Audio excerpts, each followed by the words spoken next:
Hi, I'm Courtney. And I'm Beth. Welcome to Dead Reckoning, the podcast where death isn't the end of the story. And today we're talking about an unusual burial site that was found at Fort Mason in San Francisco in 2010. I'm so excited about this one. I purposely didn't research because I wanted to be fresh and hear about this because it's so interesting. It is really interesting. So I'm going to start by setting the scene. In October of 2010, a group of workers were digging and removing soil from part of a site in Fort Mason. Now, this was a property that used to be an Army base, and in the 2000s, they wanted to renovate it and turn it into housing. But there was like lead in the soil, so they needed to clean it up. Mm-hmm. And this group were digging. Never a good sign in San Francisco. No. And they came across this cast iron plate that was covering a section of ground. Also, not a good sign. Don't pick it up. Don't pick it up. They lifted it up and they found human and animal bones. Yeah, of course they did. That had been there for more than 100 years. Dude. So immediately they called the medical examiner's office to come out. And they also called out a forensic anthropologist who immediately determined that it was not a crime scene. Like, this seems to be the first thing that they need to rule out when it's not John Wayne Gacy living there. Before we go any further, I do want to say that my main source for this podcast is a book with a very hefty title. It's called The Archaeology and Bioarchaeology of Anatomical Dissection at a 19th Century Army Hospital in San Francisco. We'll put that in the show notes. Despite the name, it's a really fascinating book, and it sort of goes chapter by chapter through the discovery of this pit, what happened, who they think was behind it, and all of the history. So it's just a pit of bones? Yeah. After they determined that it was not a crime scene, they called out a trio of archaeologists who began excavating with support from the National Park Service and about 18 assistants. It took a lot of people to go through this site. In total, they excavated 4,450 human bones. Holy shit. Yeah. And immediately during the excavation process, they saw that some of the bones had cut marks, and they thought maybe that the remains had been subject to dissection. Not cannibalism? Not cannibalism. Not this time. But other bones suggested other kinds of medical study. So after they got all the bones out of this pit, several researchers at Chico State began a plan to analyze them and to figure out what kinds of analysis they wanted to do. And so this book was written and edited by those researchers, although a lot of the work was done by the grad students that worked with them. That's a cool project, huh? Yeah. Imagine you're at Chico and your summer internship is to excavate a pit of bones in San Francisco. They determined that these bones were the remains of at least 25 people and probably more like 30 people, although not, again, these are not like complete sets of remains. Right, because they were in pieces, right? Yeah, they were in pieces. That's a lot of bones, though, for 30 people. Yeah, 4,000? They measured and inventoried the bones based on estimated age, sex, and ancestry. We'll get into that a little bit later. And then they also looked at where these people might have come from geographically. They looked at things like tooth enamel, joint disease, and other things to figure out who these bodies, remains, bones belong to. It's like, what's that forensic files show for the dead called? Oh, Secrets of the Dead. Do you ever watch that, Beth? I haven't seen that one. It's on YouTube also. I mean, I've watched Bones, which is pure fiction, but oh yeah, with who's the guy from Buffy is on that, right? Yeah, David Boreanaz. Hell yeah. Yeah, like it's just basically like an archaeology project. Yeah. About us in San Francisco. Indeed. So I wanted to go back a little bit. This place that we now call Fort Mason um, probably had some original indigenous people living here before the settlers Probably came. by the water, right? Yeah, it's Yeah. on the northern waterfront in San Francisco, um, kind of partway in between like Aquatic Park and some of the touristy piers that are out there. Yeah, I mean, people have probably been to Fort Mason. They have like craft beer festivals and they sell Christmas trees and shit there, right? Like, this is near there, but it's the residential neighborhood that's over there, right? Yeah, yeah. I misspoke there too. It's sort of between the Presidio and Aquatic Park. Okay. The Spanish called it Punta Medanos. My pronunciation's probably terrible. We need Which Carolyn in here. meant point dunes. And then the earliest white settlers started calling it Black Point.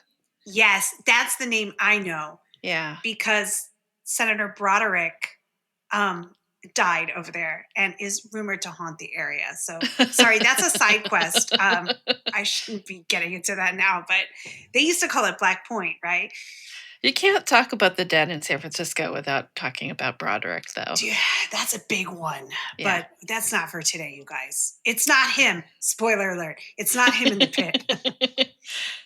The U.S. military began occupying this land in 1863. In 1863, they called it Point San Jose, Hmm. and it was used to help defend the San Francisco Bay during the Civil War and through the Spanish-American War. It later became the center of the Pacific Administration after 1906, the big earthquake, and it was turned over to the National Park Service in 1972. Is that who still owns it now? National Park Service? Yeah, they're the Wow. ones that are in charge of it. Okay. Of course, in the early days, a number of wealthy settlers built homes on this site. Senator John Fremont was here. He built his house right on the waterfront. He did this, of course, after the military already claimed the land, so they forced him to tear his house down. There's a plaque to him out there at that site. Yeah, yeah. He was a mixed bag.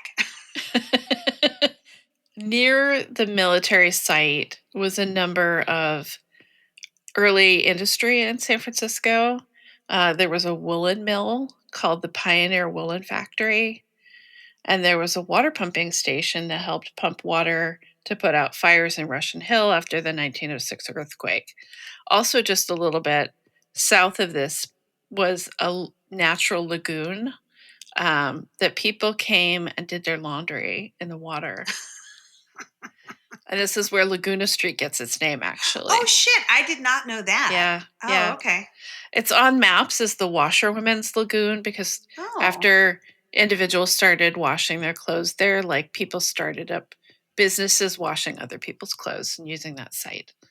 So I guess the water was pretty clean. At first, I guess. Well, so in this period after the military stopped using the site, a lot of the buildings fell into disrepair.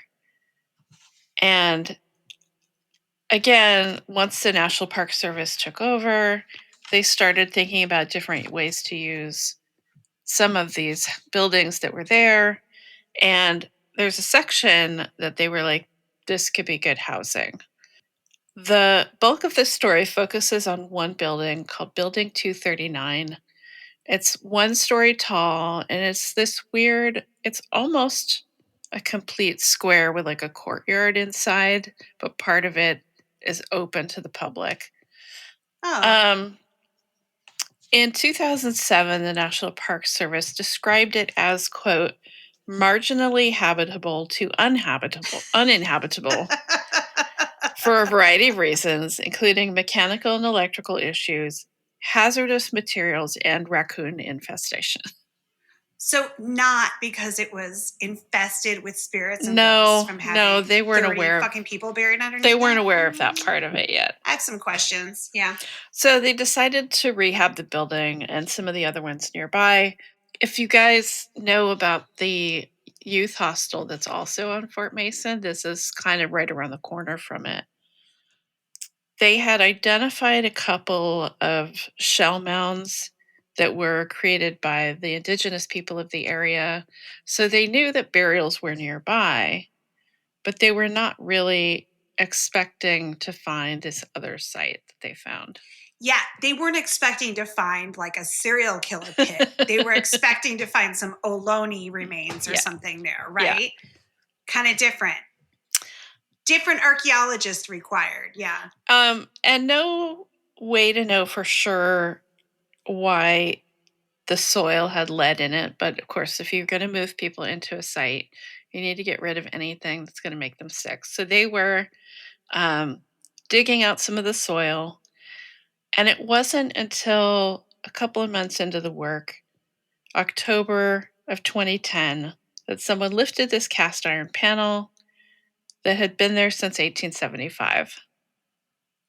Wait, so was the panel there to like hide the bones It was underneath? sort of intended as like a cap or a lid on the thing.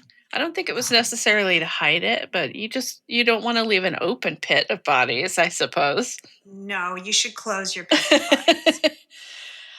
And so the first bones that they found were actually not quite at the surface level. They were about 27 inches down. And they were underneath. That's not that No. far. I'm like doing that. That's like 2 feet. Yeah. That's not that far, you guys. Well, and I thought like 6 feet.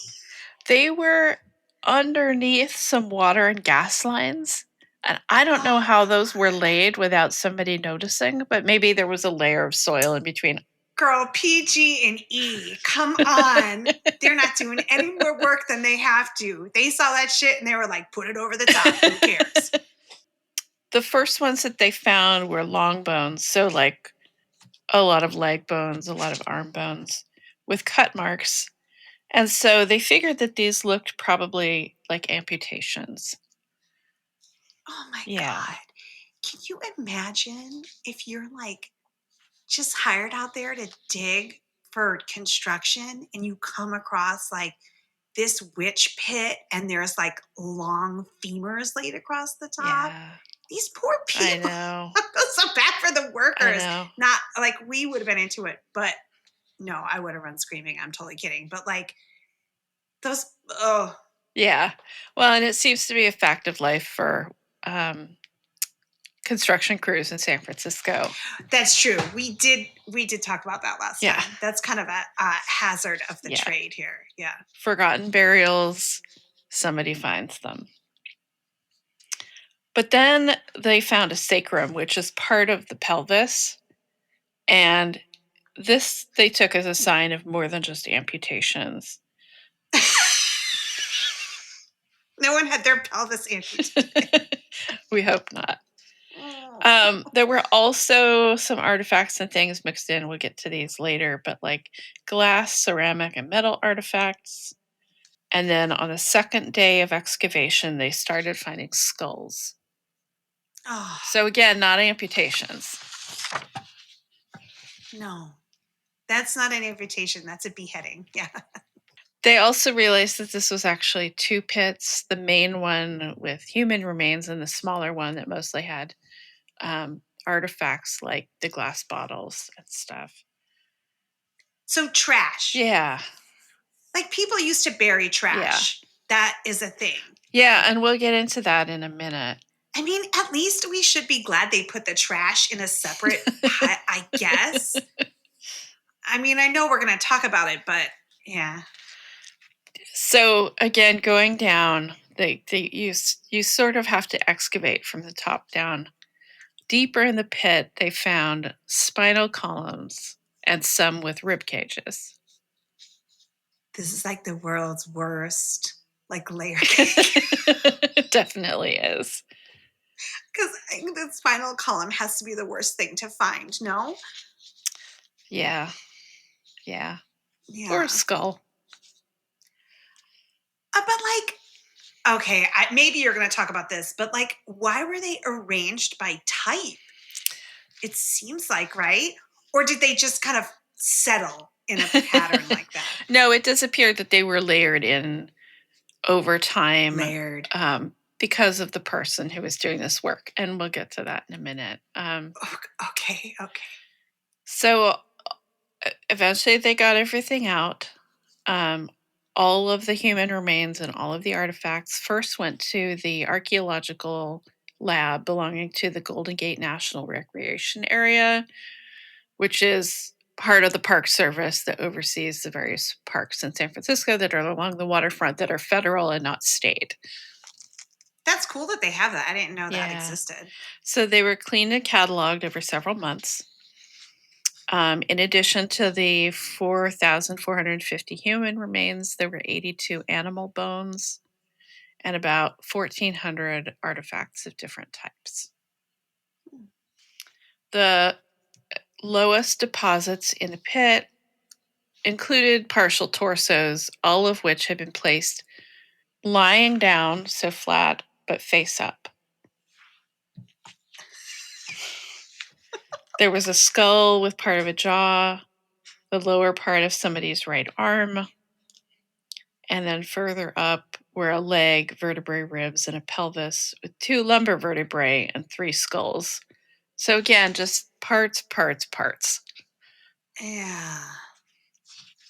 One of the most interesting things, and I cannot get this out of my head, Great.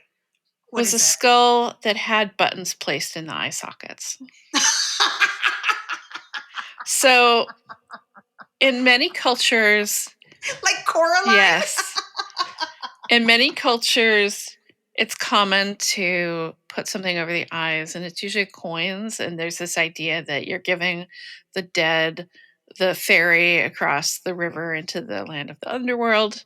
So it's less clear why buttons would be used, except maybe to keep the eyes closed. But Yeah, well, I know they used to use coins for that purpose too, to keep them closed so that they wouldn't pop open, because that's just, nobody wants to see that. But like buttons, they're light. Yeah. I don't know what kind of buttons. They didn't say. They could have been wood or bone or metal. Don't you feel like those buttons had to be put in there like after it was already a skull? Yeah. Because how the fuck would buttons, like, not to be super gross about this, but as you decay, the buttons are not going to stay in that spot. They might. Was it somebody's favorite skull or something? That's what I'm wondering. I mean, there was some special attention paid to this one in particular. Nobody knows why, of course. But that's why I can't stop thinking about it. Is like, why was this one treated differently and maybe with a little bit more reverence than everything else? I mean, it was still thrown in a pit of bones, but... So one of the things that they tried to figure out in the course of analyzing this collection of remains was whether this pit was just a way of getting rid of what was being treated as garbage, or whether it was a more intentional sort of like burial repository of some kind. Under the laws, whoever did this, if they were doing medical research, they would have agreed to bury these people in a proper cemetery, and that was not done. Yeah, I was just reading about that today. They had to post a bond saying they would only use it for scientific reasons, right? If you had a corpse, and that you had to give it a proper burial in a public cemetery, and that the doctor had to pay for it. That's also in there. So, I mean, 2 + 2 = they didn't want to pay for a burial. Right. If I had to guess, right? However, so here's what they were doing with the actual garbage at Fort Mason. They would throw it into the bay. Nice. So wash your clothes, throw your garbage in. As we all know from, a future episode, they were throwing like cow parts and shit in there too. Like, get your water. People used to just think that water cleaned itself. So like everything just went in the water. Like there's all of these quotes from old books that are just like, the water rejuvenates itself. And it's like, no, that's dead body is still. You're like, no, it turns into Yes, the Pacific garbage patch is actually what happens there. But the fact that the remains were not thrown in the bay suggests that they were not treated as complete garbage. There was some secret True. third thing, I guess. And they were putting buttons on them. Yes. So, again, the pit had some things in it that look a little bit like garbage. Artifacts, animal bones, etc. But given that the artifacts were mostly at the top or kind of off to the side, it wasn't the main purpose of the pit to throw trash in. It was Right. a burial pit of some kind. And also putting the cast iron panel on top of it, this is what the researcher said, I quote, suggested a degree of veneration or at least consideration. Yeah, I don't buy the veneration part of it. But I do, to me, it actually sounds more superstitious. Yeah. Like you need to kind of keep it in Yeah. there and keep it hidden more than anything else. I'm not an archaeologist, but I know a lot about superstitions. And that is, you know what I Yeah. mean? To try to keep it separate from everything else, or maybe let people know in the future who are digging, hey, there's something down Yeah. here. Yeah. Right? Well, that's the other thing is that they said that it was possible that the panel was there to serve as a marker so that the pit location would be permanently marked in some way. And Yeah. it's interesting to me that even so, it took people a very long time to lift the lid, so to speak, and figure out what was in there.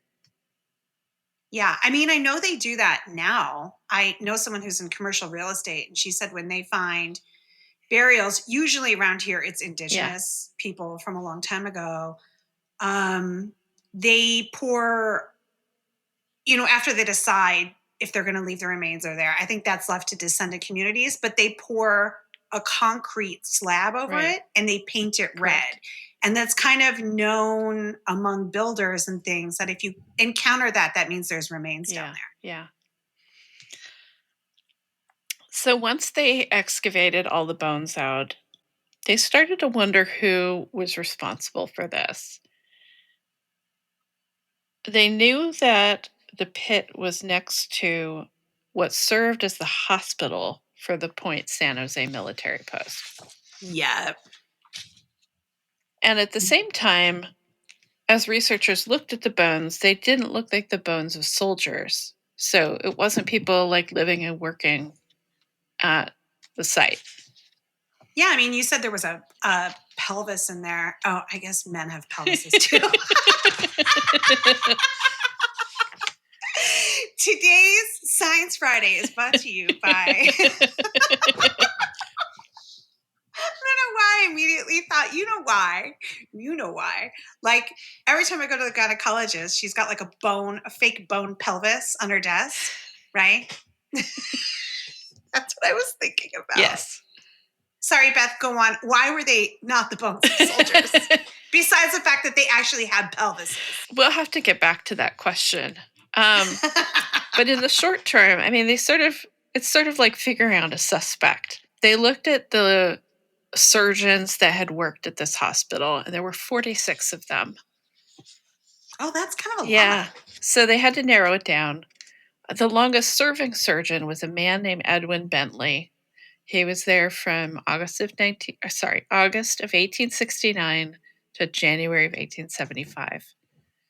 And there were a number of things that pointed to this guy, Edwin Bentley, as probably the reason that there was a burial pit in the backyard of their hospital. Dun dun. He had been a private doctor in Connecticut before the Civil War. He became an army surgeon, and he took charge of an army hospital in Alexandria, Virginia. He was one of the first surgeons to perform a successful hip amputation where the patient survived. Now, Oh, shit. as you can imagine, hip amputation, really difficult surgery back then, and it had a mortality rate of 83%. Oh, Yeah. Let me take my chances with the bullet, doctor. One of the specimens from the Fort Mason pit had a saw cut through the neck of the femur. So that's like the very top of the femur where it sits into the hip socket. Oh, And God. another specimen showed that the head had been removed from a femur. And the researchers called these both possible attempts to practice or demonstrate a hip amputation. Oh, okay. Yeah. Bentley also performed the first successful human to human blood transfusion. And he was the first. First, I'm going to say, before I get to this, he was a white man, but he was No shit. He was the first. 1869, yeah. He was the first professor of anatomy at Howard University, which is a historically shit. black college and university. And his instruction at Howard included postmortem demonstrations. Oh, so he was like a professor of this, like a medical professor. Yeah. Mm-hmm. Wait, Beth, can I tell you one Of thing course. real quick? This is a fun fact. So have you ever been to Gettysburg? No. Okay, we went a couple years ago and we took a ghost tour. And they talk about how the Civil War hospitals, this is kind of what this reminds me of. When they were doing these amputations, they were doing them in like a minute because they were just turning these things over, right? And they would just throw arms and legs out of the tent or out of the window. And there would just be piles of arms and legs outside these hospitals. Wow. I don't know if they burned them or buried them, but like it kind of, I don't know, it's giving Civil War vibes. Yeah. I mean, I feel like if you're going to have to go through an amputation without good anesthetic, you want it to be done quickly. Fast. Yeah, I think that's why they were doing Yeah. it. They were just like slice and dice. Yeah. Ugh. Well, and we should say in many cases, there were arrangements for body parts that had been removed. Like they didn't have the incinerators or whatever the hospitals have today. There were often arrangements where if you had to lose a limb, that limb would be buried when somebody else was being buried in the local cemetery, which is how we wind up with all of these grave sites with like extra body parts in them. I did not know Yeah. that. Did they put it in the coffin or they just tossed it on top? I think they were often placed inside the coffin, and it was a way of like showing reverence for the part, right? Like hitching a ride to the afterlife for your missing limb. But you can. I didn't know that. That yeah. is crazy. He was a prolific contributor to the Army Medical Museum. He submitted 64 medical and 89 surgical specimens to the museum by 1866. And that was before he came to Point San Jose. In April of 1869, the same month that Edwin Bentley came to California, there was an article in a Norwich, Connecticut bulletin. So they told this story of a keg of liquid that was left at the home of a man named Thomas Norris, who had recently died. No. So I know where this is going. The appraisers could not sell the keg of liquid. So they drained it and found that there was something still inside. What was it? They opened it and a human hand and arm poked out. No! And found that the keg was full of body parts, including arms, hands, legs, and 2 heads. But then here's the... They were pickled? They were pickled. What was the liquid? I don't know. Oh my Probably God. was not good whiskey. Whiskey. Didn't they usually... Oh. If it was whiskey, it wasn't good whiskey, I hope. Bullet. Yeah, go on. So here's the thing. Before this guy, Thomas Norris, was living there, Edwin Bentley had been living on this property. Oh, snap. So the question is like serial killer or army doctor surgeon experimenter? Exactly. Oh, God. Is that what his specimens were, Beth, that he submitted to the hospital? Probably. Or to the museum? Probably. They Excuse didn't me. get into detail about that, but probably. Yeah. Oh boy. Just before Bentley came to California, in 1864, the California Anatomy Act passed in the state. Before that, medical colleges really struggled to obtain cadavers, and then we get like grave robbing, like we were talking about in the Yerba Buena. Body snatchers. Stay tuned. We're going to cover that next time. The act allowed officials, including coroners and hospital workers, to release the bodies of people who would otherwise be buried at public expense to doctors who wanted to do research. And then again, like we just talked about, the doctors had to agree to bury the bodies afterward in a public cemetery at the doctor's expense. So, in exchange for getting these remains to work on, to do research, to learn more about anatomy, this is, no joke. Further science. It's important medical work, and a lot of what we rely on in healthcare now is based in this kind of stuff. 100%. Yeah. But again, these were people who died in poverty, had no way to pay for their own funeral expenses, and had not agreed ahead of time that their bodies were going to be used for science. No, they hadn't. And in fact, most people were really terrified that this would happen to them. Yeah. And we'll talk more about this in my episode next week, but this was something people were afraid of.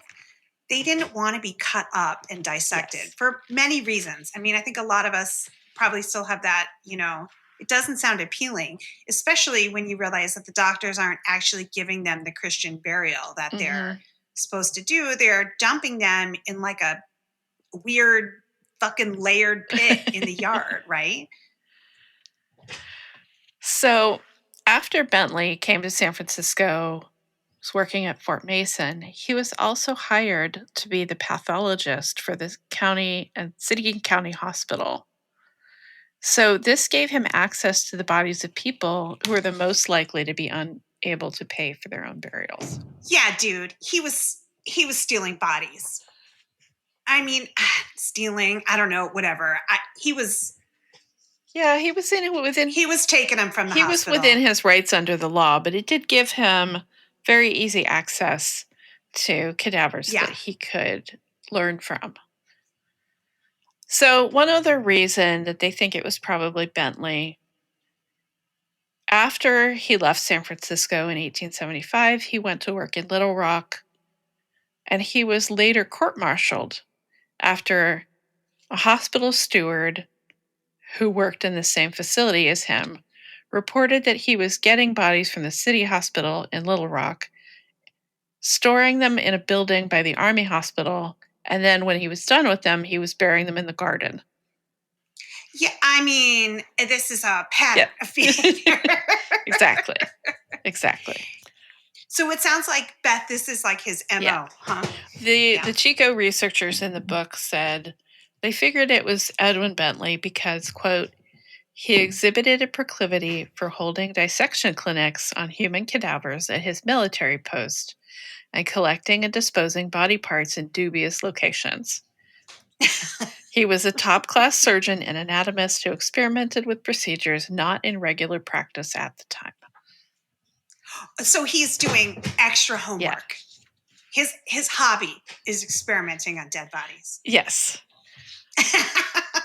He was going above and beyond. And there probably would have been documents regarding how he got the bodies, but those documents would have been destroyed in the 1906 earthquake, like many documents in San Francisco city history. Yeah. I tend to think there may have been some documents, or there may have been like an initial contract saying you're allowed to take these bodies or whatever. Yeah.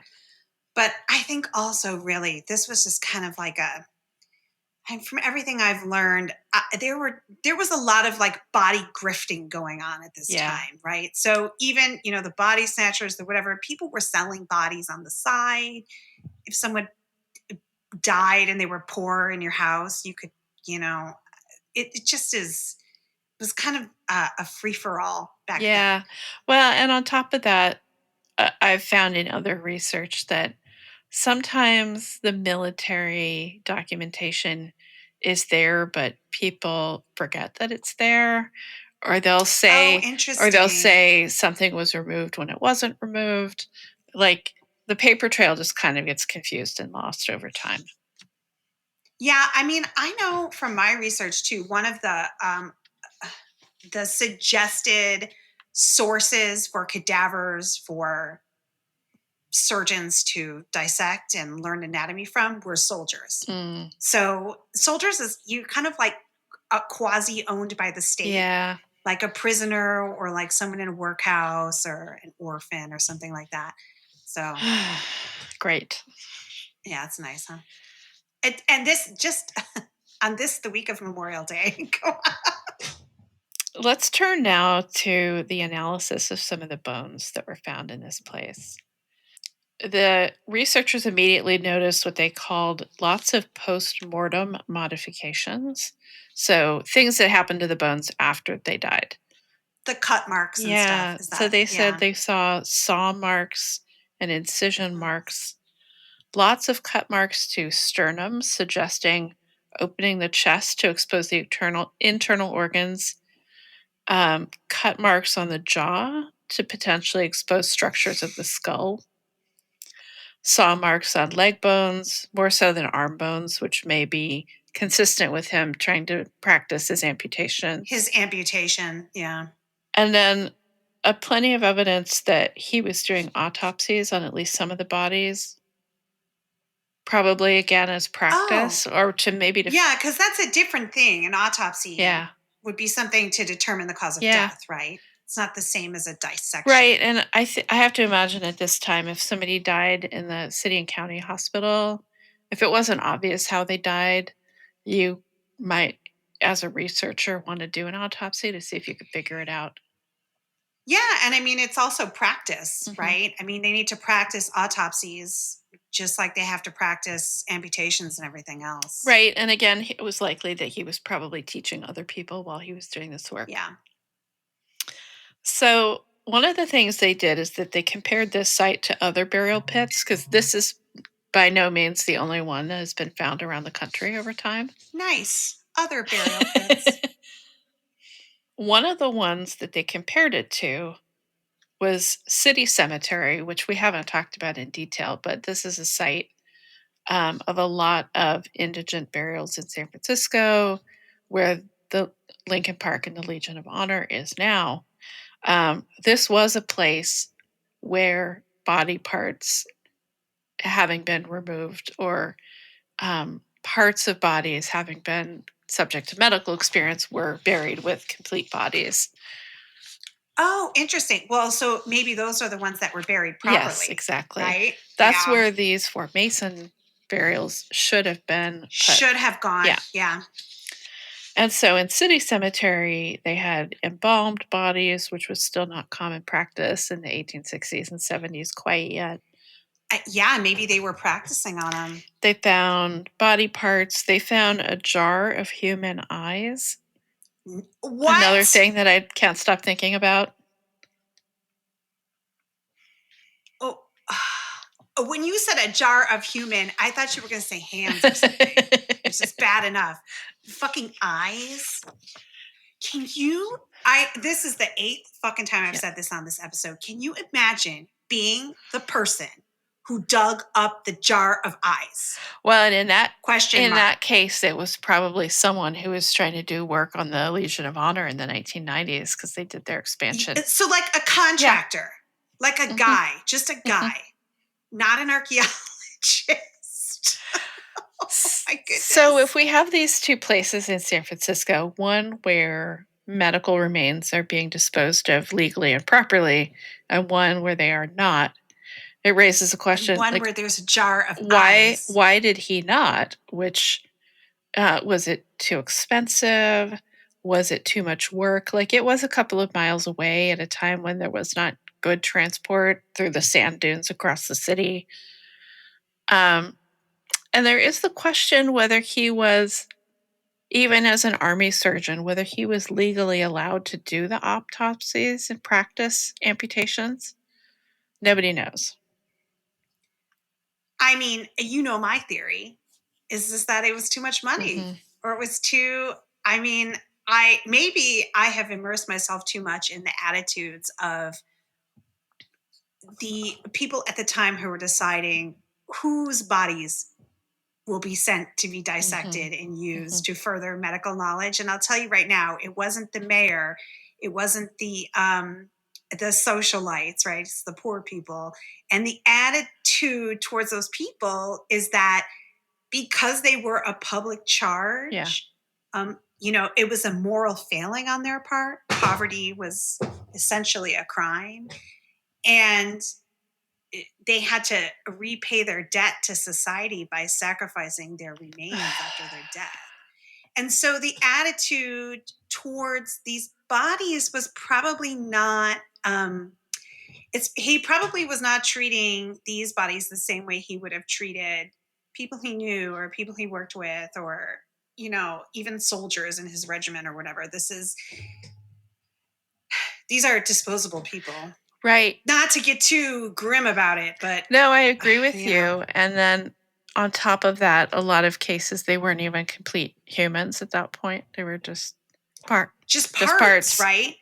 And they do say that part of what surgeons have to do now even is you have to be able to kind of remove yourself from, you have to be able to turn your humanity off a little bit to cut someone open, Ugh. even to save their life, Yeah. right? Like, so, I'm not trying to indict all surgeons today. We need them. We love them. But just that, like there is a difference between looking at a whole human body, Beth, I think you're right, and looking at a jar of eyeballs or a box of hands or a bag of spines or whatever was going in the ground there. Bag of spines. Yeah, a bag of spines. So that's our new tagline.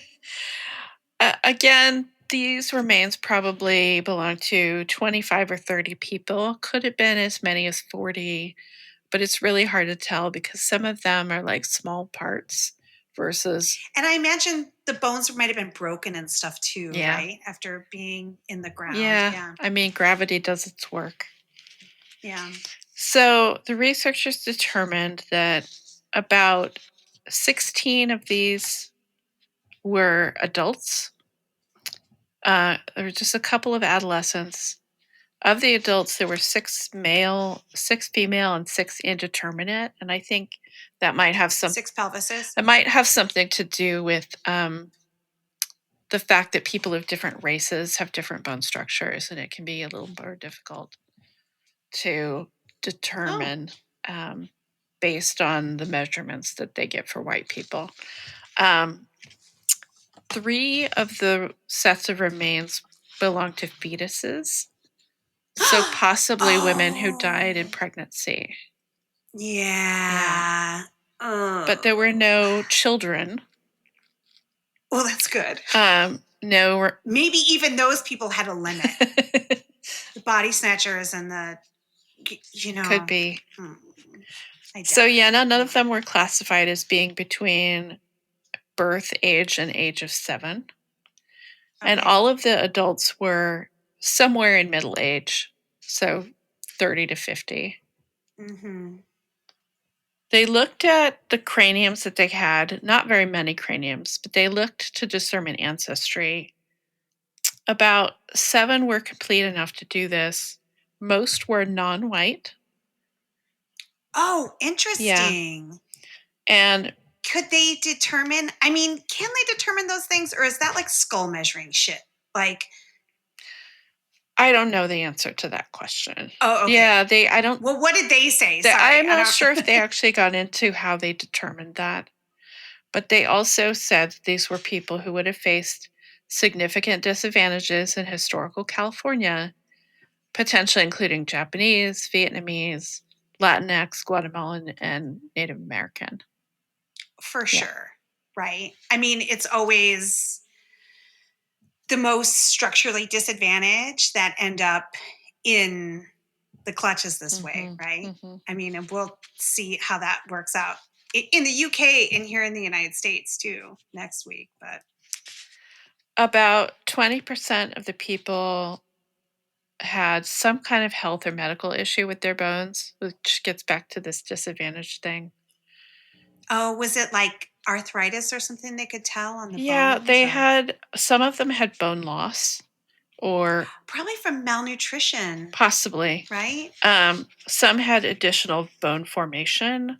Some of that was associated with like degenerative disease, especially in the vertebrae. So hard labor, Yeah. arthritis in the spine. This is like kind of what they said about the people they found at City Cemetery, Yeah. too. It's most likely laborers. 24 of the bones showed healed fractures of some kind, some completely healed and some not completely healed. God, could you imagine? I mean, people are walking around probably with improperly healed bones and Yeah. They looked at the teeth and found that about 11% had cavities, mainly in the molars. About 20% had defects in their tooth enamel, which can indicate repeated episodes of nutritional or disease related stress. So that gets back to the malnutrition thing. I want to change a little bit now to the artifacts. oh yeah, let's talk about that.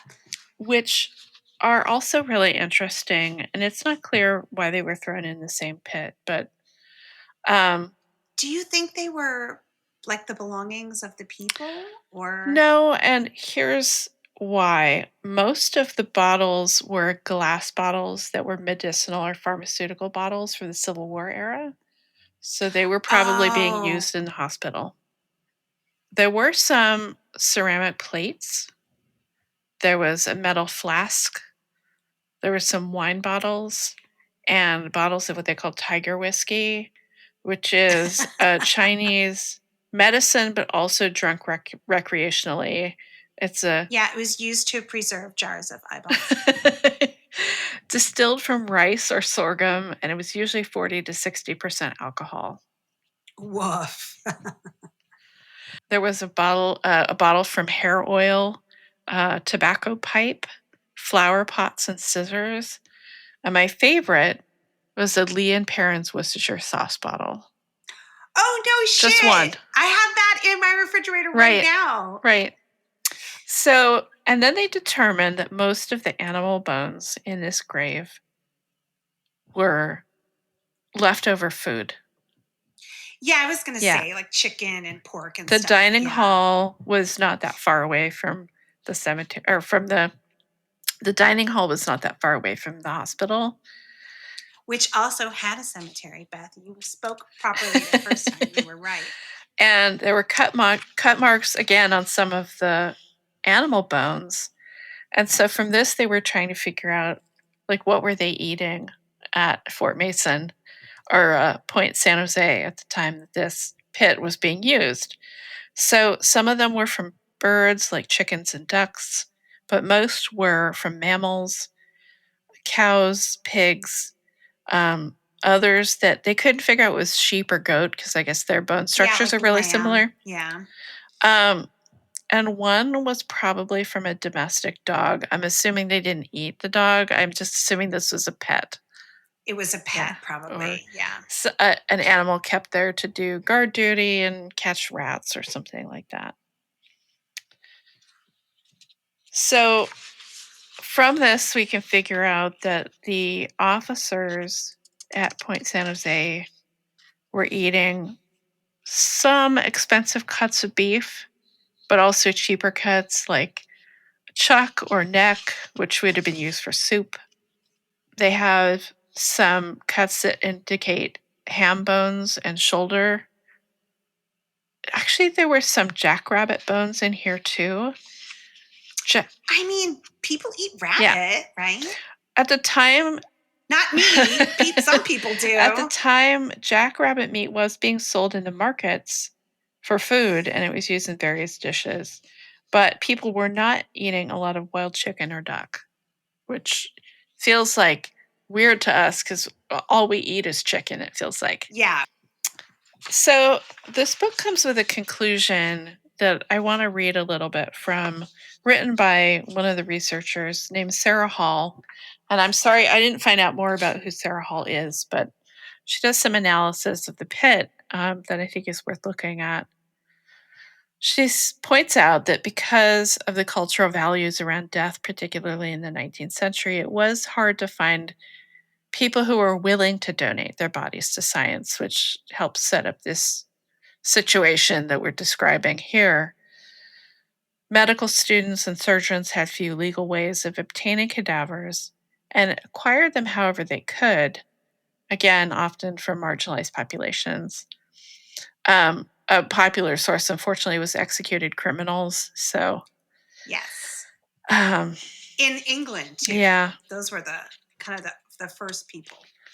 And this is something that you have referred to a couple times, but I really like this quote. She says, marginalized people of the 19th century and their oppressors were keenly aware of the psychological and spiritual harm done by the threat of dissection.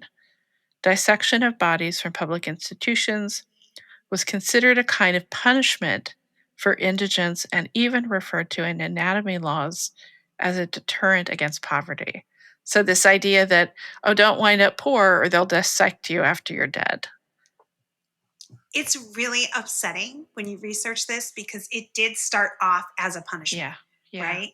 And then attitudes of poverty changed to want to punish people for being poor. And I'm going to save this for my episode, but the shit is still going on today, right? I mean, we're right now cutting Medicaid and SNAP. We're cutting food for children because their parents aren't working hard enough, even though most of the people who are on these benefits also work. I'm going to stop now. Go on, Beth. Read your quote. Hall also talks about this idea of postmortem agency, or the idea that you should have the ability to decide what happens to you after you die. This is something that the people that wound up in this pit clearly did not have. They might have chosen something quite different, or they might have wanted to make sure that they wound up in an official cemetery rather than covered up with a lead plate. I'm sure they did. I would go so far as to say, I'm sure they did. Another quote from Hall, the remains of the individuals entered at Point San Jose embodied the structural inequalities that those individuals experienced in life and persisted after death. That is, not only the structural violence they experienced during their lifetime reflected in their biology, but the inequalities that shape their death histories also have physical effects on their remains. It's poignant, right? Yeah. And one last thing that she points out is that excavating them, studying them, is another kind of violence. And subjecting the remains to photography, to radiography, and sampling for isotopic analysis, which is one of the things they did. They drilled into these bones and teeth to look at isotopes to figure out where did these people come from. And at the time that the book was written, the remains had still not been buried. So she said these individuals have yet to experience the burial that they were guaranteed by law. It's so sad. I mean, on the one hand, the work did kind of like give them their identity back in some ways, right? We know maybe what their ethnicity was, what their life was like. They're no longer invisible in the sense that they're buried in a pit on the side of a building. But you're right, they still haven't been given their rest, right? Not to be too metaphysical about it, but did they say what the plans are for the remains? No, I don't think they said for sure. I mean, I don't know if they're still being studied.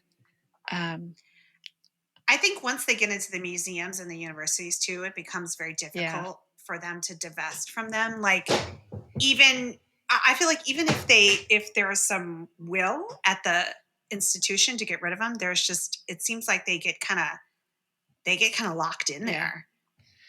Yeah, maybe it's up to the public at some point to put pressure.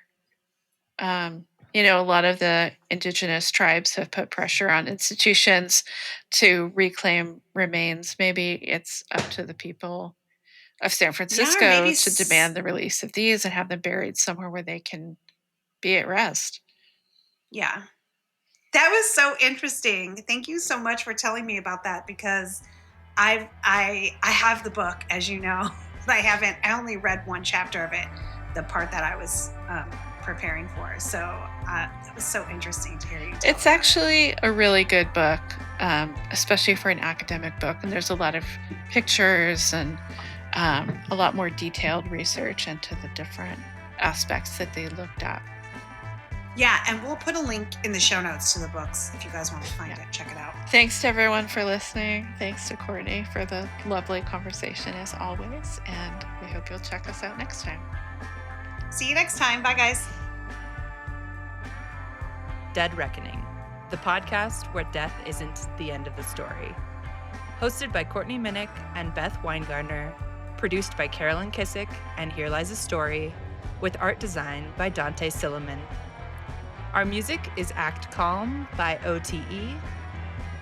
Please rate, review, and subscribe to Dead Reckoning on your favorite podcast platform, or email us at show@deadreckoningpodcast.com.